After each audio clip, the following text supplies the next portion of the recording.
Ce matin, une partie du Liban s'éveille, la colère et la rage au cœur. Dans la capitale Beyrouth, on voit encore un peu partout les traces des manifestations d'hier. Des dizaines de milliers de personnes qui ont défilé dans les rues, envahissant un ministère, affrontant les forces de l'ordre. Une colère qui ne passe pas après la mort d'au moins 158 personnes dans la double explosion du port de Beyrouth. Face à la révolte, le pouvoir en place a décidé de réagir.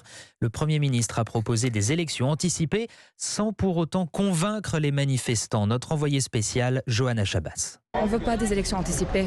On veut que tout le monde parte d'ici. Laissez-nous tout seuls. On n'a plus besoin de vous. Alors que les manifestants se dispersent, Lynn, casque de protection encore sur la tête, rejoint ses amis pour débriefer.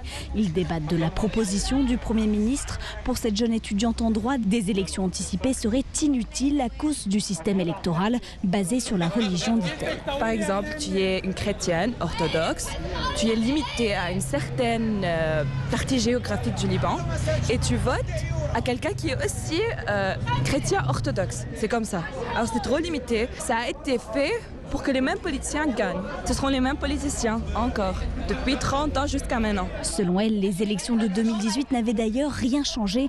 À côté d'elle, Sonia et Karim. Pour eux, cette proposition du Premier ministre ressemble à un geste désespéré. Ça ne fait rien. C'est trop tard, honnêtement. C'est trop tard. Nous ne croyons rien qu'ils disent, honnêtement. On n'a plus de confiance avec le gouvernement.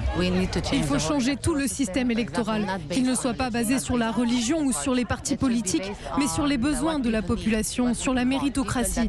C'est pour ça que nous, 109, nous voulons du 109, un nouveau pays. Et ils ne se posent même pas la question d'aller voter. Pour nous, disent-ils, la révolution ne fait que commencer.